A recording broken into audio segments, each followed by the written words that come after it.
Welcome back, friends, to the show that is all about friendship and connection. If you're new to Girls Just Want to Tell Stories, welcome. We are so happy you're here. Maybe you found us through Facebook or Instagram, or maybe it was Apple Podcasts or Spotify, or maybe a friend recommended this podcast to you. However it is you found us, thank you for being here today.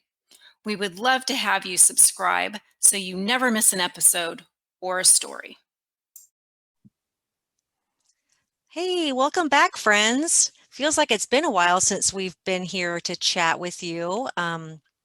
Today, we're going to talk about fostering unlikely friendships, older, younger, or someone that maybe you didn't even really like at the beginning, which I have a great story about that. But I think before we dive in, we wanted to talk a little bit about, this podcast. And initially, our goal was to produce 2 episodes a month. And we went along, and I think things felt great and easy. But then for me personally, it took a whole Saturday morning. And I don't, my weekends are a little bit precious in the fact that I have to do all of my personal grooming and my shopping. But we adjusted that. So we haven't released a podcast in a month. This one will be coming out.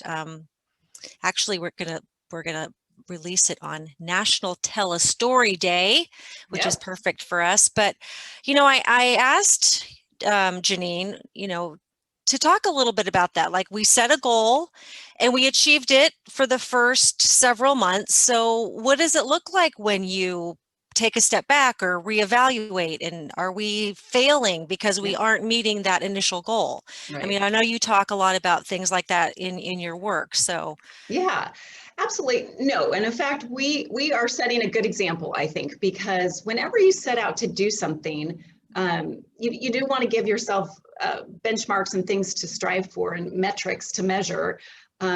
But it's always important to calibrate as you go along and ask yourself, is this still is still the right goal for you? Is this still the thing you want to be doing? And it's okay to change. And, we were talking about earlier also that that's some of the wisdom that we've gained in life, right? Like our own definition of success isn't that constant drive and accumulation and pushing when maybe pushing isn't what's feeling great. And we went back to our why. Why do we want to do this podcast in the first place? And it was really about us and our relationship and, our desire to share that with people about friendship and share our stories. But, if we were in a season, and I do feel like it was a little bit seasonal, like we started this at a point in time where we had a little more capacity. And now as the world is kind of reopening and our lives are busy with now visitors and travel and other things that are important to us. We have new stories to make. Right. I like that. We don't have to make ourselves crazy, trying to stick to a schedule that isn't serving us now. And, a few months from now, we might go, hey, we're going to put it in high gear and do, 2 or 3 episodes a month. Who knows? We do want to stay consistent in terms of, we're going to be around. And, sometimes you might have to wait a little longer to hear from us, but we both felt really good about our decision to do that, which, maybe in the past we would have felt like, gosh, we didn't do it, but we did do it. And in fact, when we hit, for me, Katie, when we hit that 10 episode milestone, that was a marker for me that was important. Because I do, in some of, whether it's like, so I know when I was starting my business, right, they say if you make it 2 years as a small business, you have a much greater chance of being around, in 10 years, but a lot of businesses fail in those first couple years. Sure. So even with this podcast, I felt like getting to that 10 episode mark, a lot of people start up podcasts and, don't get to that mark.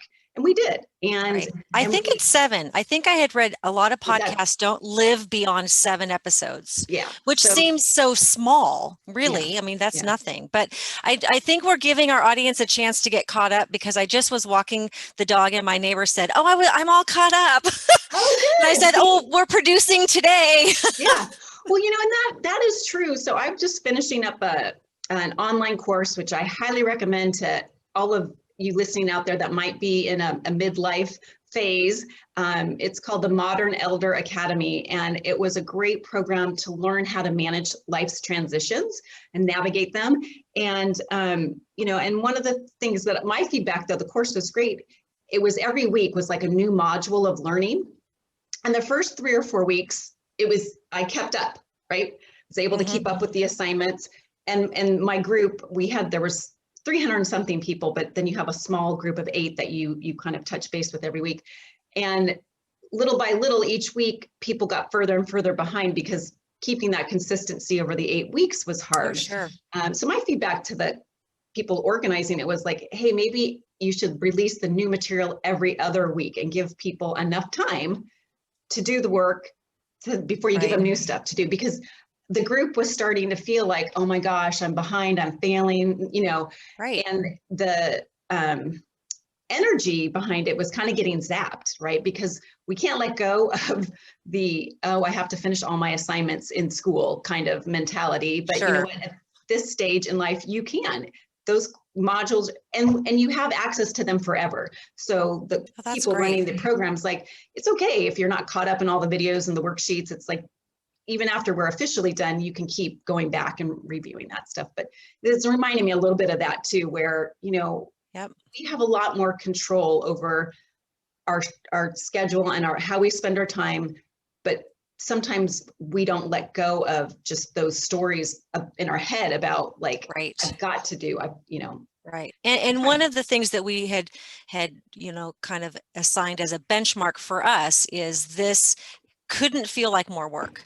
Because we both have jobs during the week. And so this really had to feel like a fun outlet. And so I know I was feeling a little bit burnt out, but now, and maybe it's taking a little bit of time and stepping back, you get that zest again to kind of go forward and tell more stories. Well, and that's the whole deal with vacations. That's why people take time off from their work too, because they need a break. They need a break. And so we took a little hiatus, and that was, and sometimes just other things are going on, right, in life. I had some things go on at home, and that required my attention and my energy, and I didn't need to feel bad that was the case. Exactly. I mean, and I appreciate. And that's one thing too, right, about a friendship, is just when things feel a little too much, you can just say, you know what, we need to take a step back from this, and we both can go, no problem. Yeah. No problem. So, but we're here today, and we do want to celebrate this National Storytelling Day, which is the day you're hopefully listening to this.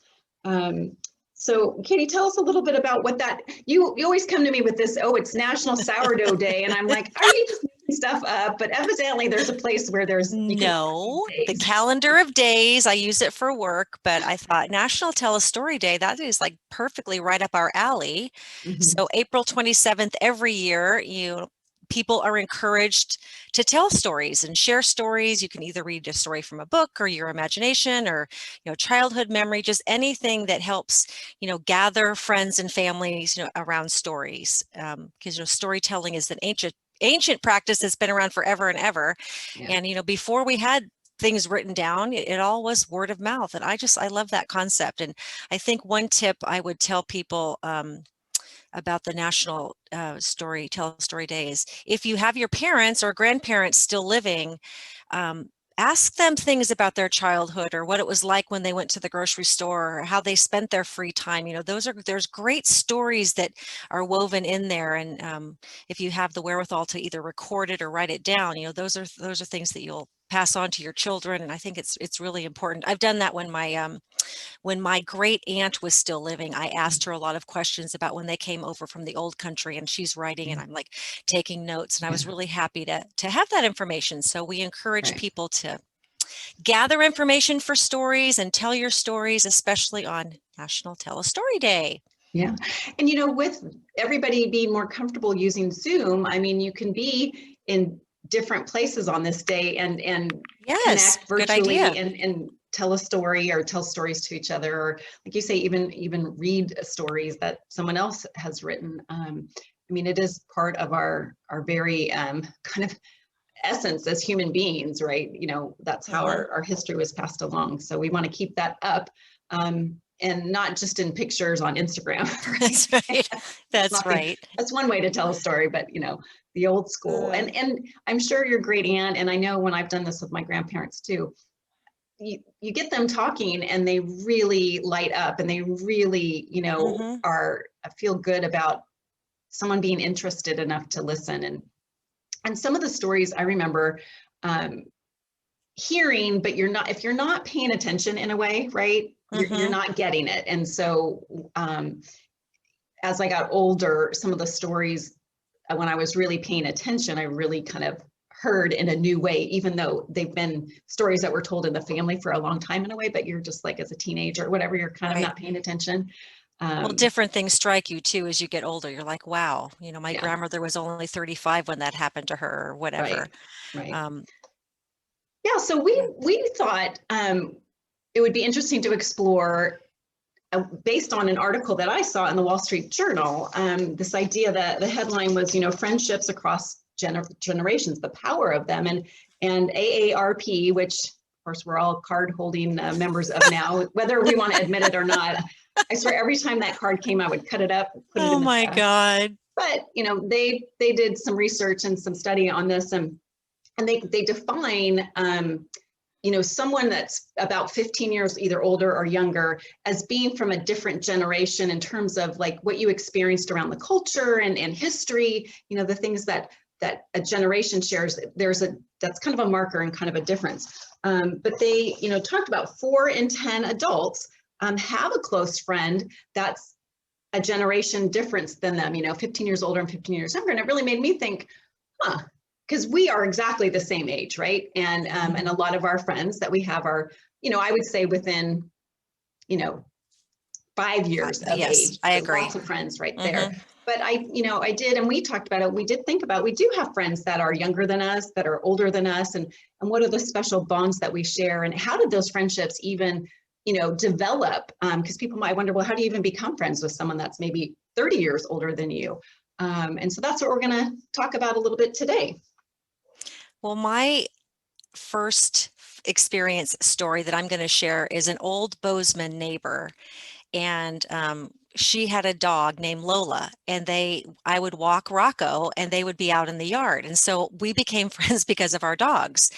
And, the weather in Bozeman isn't always nice where you can be outside. So I would be on my walks, and after I got to know them well enough, I'd knock on the door and we'd go in and we'd have like playtime with the dogs, and I'd visit with her and her husband. And she was a retired makeup gal and like skincare. So I, of course, had that connection. I loved hearing and learning about all of her experience. But we just became friends. It was great. She had a great sense of humor. She was funny.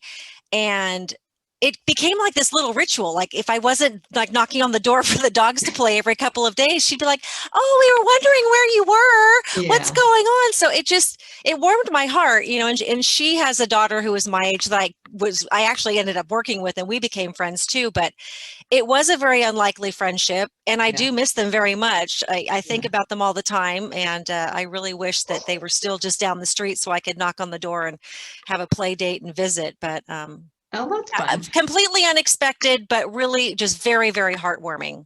Yeah. And sometimes it's in fact, this article says a lot of times these type of friendships do start very informally, right?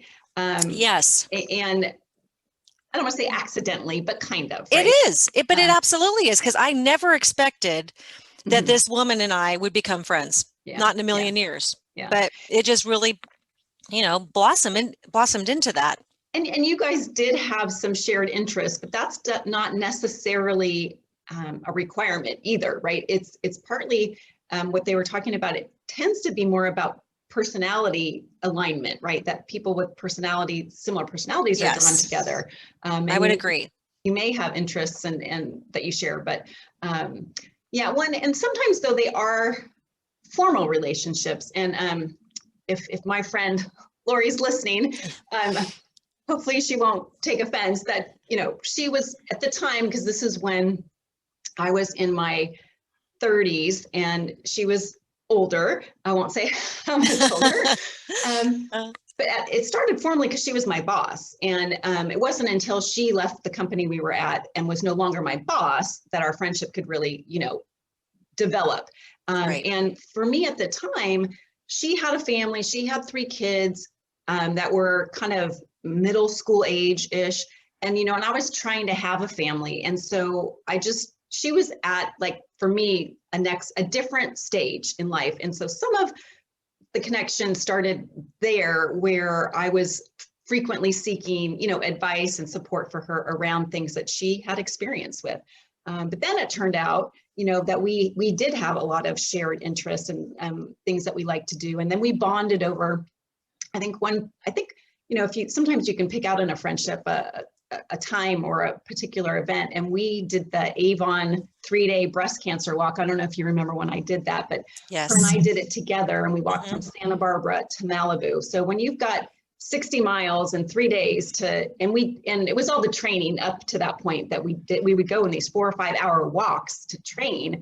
And in those many, many conversations, we really, grew close and now, many years later into our friendship, now she has grandchildren and her kids are married, working and on their own. And now, we've got Connor just starting that phase of independence. And so in some ways that relationship also, kind of felt like an extended family for Connor and I, her and her husband and their kids. It's like Connor was like the little brother. And so that's been a friendship for me that, there's enough of a difference, right? It's not the 15 years, but enough of the difference that, when I thought of having someone that's, just in a different life stage than you are, but you can still really have a close friendship. So that was one that I wanted to kind of call out and tell a story around today. Well, we, interestingly at work, we end up hiring a lot of seasonal interns from Florida Gulf Coast University, and they sort of become like our extended daughters. They call us their work moms. Yeah. And these 2 we actually had, I think we had them for 2 or 3 years, and they were just lovely. And then they graduated and they got their, big girl jobs, and they not moved away, but they, they weren't with us during the season. And one of the gals, she's so cute. She's a social worker, and she'll be working all over the area. But, every now and again, she'll, send me a text. Are you home? I mean, it would be like 8 o'clock at night. I'm in your area. Do you have time for a visit? And so, I mean, I could be her mother. Yeah. Right. And so she comes over and just shares her life and life after college and her first job. And so that relationship to me feels really good because, you can step away from being the parent, right? But you can just enjoy this young, fresh look on life. And I don't know, I haven't heard from them in a bit, but I do follow them on social media, but those always feel really special. Well, I had two friendships that were, they were new neighbors that moved in, a neighbor that moved into the neighborhood I was in this is when I was now the person with the kid and my own business. And the one couple, the gal, she, during our friendship, did leave her corporate job and launch her own business and had 2 babies, and all these things were going on in her life. And, and I was kind of in the role that Lori was for me. But I just enjoyed so much her energy and her, being at a place in her life that I could be, useful, right? And then the other neighbor too, same thing. When they moved in, they were newly married and, didn't have kids yet. And so always, the anchor at first was kind of the motherhood thing. And then, we had this interest in movies and books. And so all the time we were going to movies and sharing books with each other. And it just, for me, it's that reciprocal thing, right? They're getting something from you, but I found myself, equally reaching out, stopping by, hey, you see the latest movie that's coming out. We would try to go and see all the Oscar nominated movies, which I guess is an appropriate topic right now because that's Sunday of this weekend. And I've seen them all out of the loop this year, except not with her because we couldn't go to the movies, but sure. least on demand. So those were a couple of friends. And then the other thing that's kind of interesting is, so I have some younger women in my life that, one is working with me like as a trainer, another is a masseuse, and same thing. It's just like so fun to hear and watch someone else going through their life, right? Like what are their trials and tribulations, and how can, sometimes they just want somebody to listen. And, I don't do anything social with either of those two, but because we spend this time together every week and you end up talking about things that maybe even maybe I haven't even talked to you about, right? Because this person's there in the moment. And, and that creates a sense of intimacy that is friendship. So it might not be the kind of friendship where you're going out for drinks and going on vacation together, but there's a relationship there that, adds value to my life. So those couple gals in my life, and those are pretty newer, like during this pandemic, right? People that kind of came into my lives in a different way. Well, when fostering unlikely friendships with people that you didn't like at the beginning, I have the best story, because there was a girl, and we have talked about it because she just spent 5 days here with me, which is the funniest thing ever. If you would have ever said she's going to come and visit you, and I'd be like, oh, hell no. And I asked her, I said, why do you think that we just didn't like each other in high school? Well, we kind of ran in different groups. And as I got to know her story, she was, as seniors in high school, living on her own in an apartment and surviving and working and like supporting herself. And when I'm now an adult looking back, I think, holy hell, how I can't even imagine that story. No, but I didn't know that either. Yeah, I mean, she had a tough go, and she, just keeps forging ahead and is very positive and, trying to make the best of any situation that she faces. But I think the turn for us from going like snippy was we were planning a high school reunion together, and it was at her house. And I remember thinking, oh boy, and I was pregnant at the time. And she had 2 sons. I think her youngest is still older, so maybe she had her 3 sons. Anyway, when I walked in the door of her house and she, saw me pregnant or whatever, it's like this motherhood thing clicked in. And she was so sweet and kind, oh my gosh, and giving me advice and talking about having a baby or whatever. And from that moment, it really shifted. And I thought, wow, she's a very caring, loving, I mean, if you are in her circle, she will do anything for you. And so I appreciate that friendship so much, because it came from really nothing.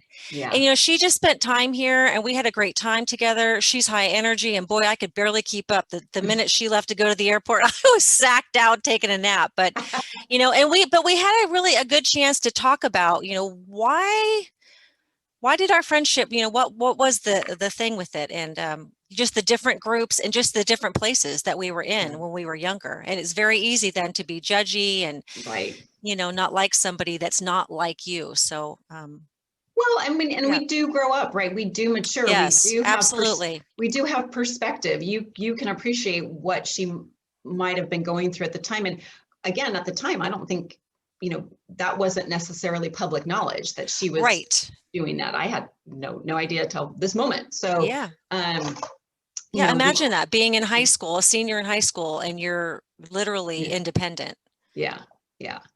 And it's great that you guys spent some time dissecting it a little bit, right? Like talking about it to really reflect on it and learn.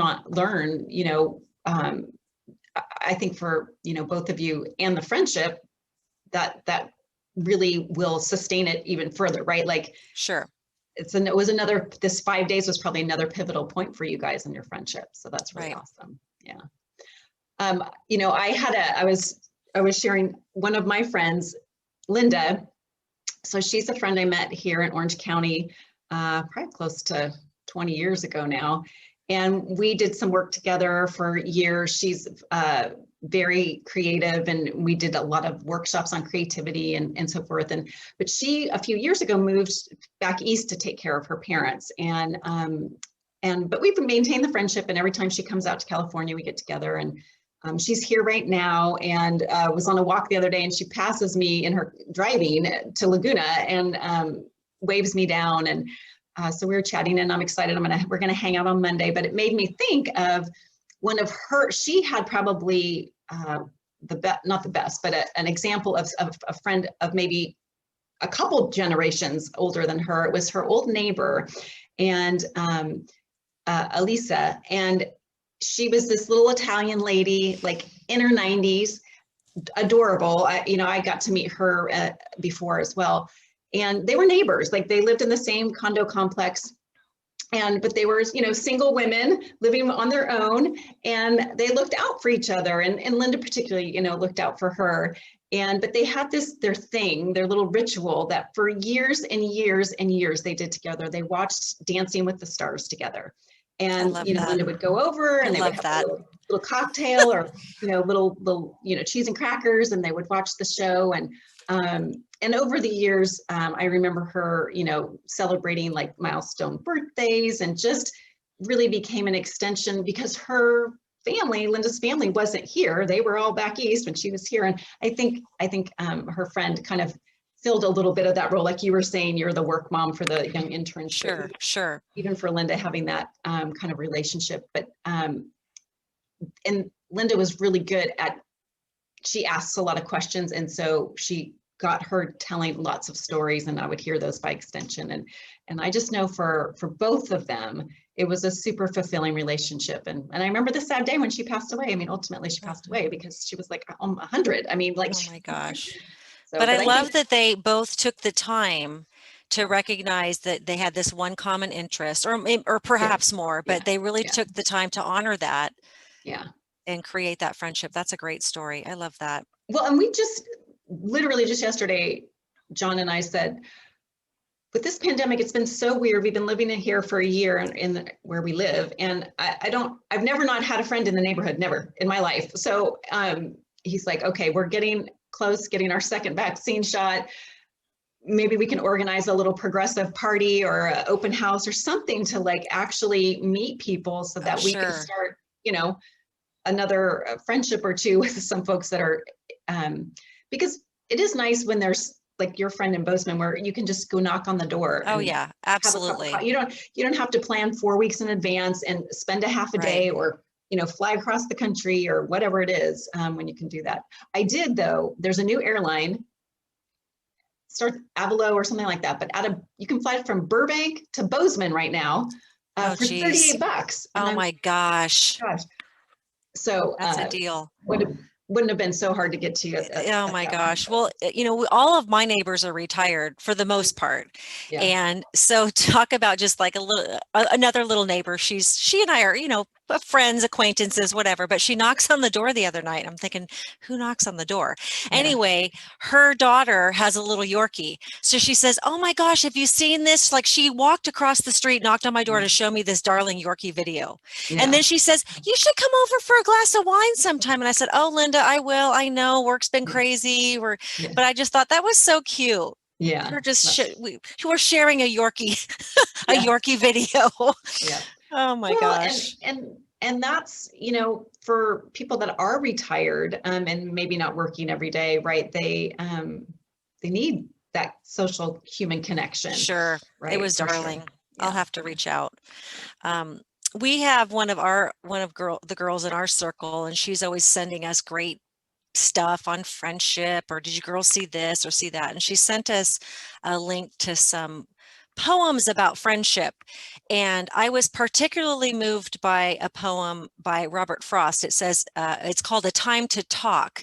And I'm sorry, I don't know when it was published, but what struck me about this poem is it really is a perfect reminder to stop and savor and the time that you have that you can spend with your friends. And I'll read it really quickly. It says, when a friend calls to me from the road and slows his horse to a meaning walk, I don't stand still and look around on all the hills I haven't hoed and shout from where I am, what is it? No, there is not as there is a time to talk. I thrust my hoe in the mellow ground, blade end up and 5 feet tall, and plod. I go to the stone wall for a friendly visit. And that to me, I just thought, oh my gosh, even then they recognize the importance of stopping what you're doing and really focusing on a friend. So Yeah. I love that. Yeah. Thank you for sharing that with us, Solly. I know. It's interesting. Back to that program that I just finished up, the Modern Elder Academy, poetry was part of that program. Every week in the modules, there was a poetry section, 2 or 3 poems, and often that they had the poet, and these were a lot of famous poets, read the poem and in Oh, a that would video be recording. And wonderful. I haven't thought about poetry, you know, probably Right. since some college class, right? Right. And in the midst of that is when Kathy sent these poems to us, and I really kind of, you know, read them, and I've been rereading them, and I haven't kind of been brave enough to write anything, try to write a poem yet. But although one thing about poetry seems to me, it can be kind of this free form kind of thing. I'm getting caught up in like, what's the stanza and what's the structure, and Oh, sure. you know, but I love that one, and she sent us a number of them, and I really am grateful for just kind of the reintroduction of poetry, and you know how it can, you know, be an anchor of meaning, and again, connection. You know, this, Right. you know, we went back and forth about the poetry, and so that was really kind of very fun and cool, um, and you know, how do we, in this day and age, right? We're not throwing the hoe in the hill, but Right. how do we stop? And sometimes there are these little ways. It might be just a text, but how do you make time for those more meaningful conversations with people? It did make me think of when you just read it again about, remember that show Home Improvement, and the Yes. guy Wilson on the other, you never saw his face, right? It was Right. like, but they always like talk, they had the whole friendship was like through the fence. But you know, it was a friendship, and that just that image is what popped up into my mind. Well, When you're in reading. particular for Kathy, you know, I know she's, you know, still, you know, has younger, well, teenagers at home. And so her life is really busy. And she sent me a text last Saturday and she said, got time to talk. And I was actually on my way to Trader Joe's and I was almost in the parking lot. And so I pulled over, I parked my car and I sat there and we had maybe a 20 or 25-minute conversation. But Yeah. you know, when you're driving and talking, there's, you know, distractions or whatever. Yeah. And I thought, nope, I'm just going to sit here and take the Oh, time to really nice. focus on her. And so I think that those just little simple acts too, Yeah. help foster our friendships. It actually can be a relaxing activity, right? Like just, I mean, maybe it's Yep. not as relaxing as taking a nap, but it's something that if we're looking for a break in our day or a little bit of stress relief, a conversation like that is truly just about the conversation can be really helpful. That's really cool that you did that, that you Yeah. pulled over. Yeah. And I know I try to, because I have a little more flexibility, I try to, if people, especially if someone calls, right? Yes. To pick up the phone, and you know, it started with really even my mom and my sister, who were always trying to respect that I'm working, but I'm like, you know, you guys are more important than my work. I mean, my work can wait 5 minutes or an hour or whatever for the Right. most part. Right. So I really enjoy, and sometimes it's just a 5-minute conversation. It doesn't have to be an hour. Sure. Sure. And I had read this quote too that I really liked. I feel bad. I'm going to hack the person's name. Anya Yagahara, who was the editor-in-chief of this publication, but there are no rules about what a friendship can be. It needs only effort and mutual commitment. And so that was the most recent thing that I read that I you know, clipped and kept, because sometimes we think that there are rules about what friendship is and what it looks like. And I think some of what we explored today is that friendship can take different forms, right? And yes. Unexpectedly, yes. Yeah, and it is that kind of commitment to, like, yeah, you come knocking on my door with your dog, I'm gonna welcome you with a cup of tea and, you know, whatever Sure. it is. And so, you know, we always want to encourage our listeners to be on the lookout for what are those opportunities. Well, there might be a friendship ready to blossom right in front of you, and Yes. you know, taking the time to try to recognize it, and you know, and make a commitment to growing it. And for the relationships you have already, the friendships, the importance of really making the time and checking in. That's we pretty Right. much say that almost every time, but it gets easy for It's everything else to right. take Well, over. it's a daily practice, I think, you know, and just in our, as we talked about in the beginning, just recognizing the fact that 2 podcasts per month just felt like it was too much for us. So we were Yeah. able to say, you know, let's take a step back and respect the, you know, that's what we need at this time. So I think Yes. that, you know, there's a lot of that mutual respect that goes into, you know, friendships that do last a lifetime. Right. We're Right. very lucky. Yep. Thanks, friends. See you next time.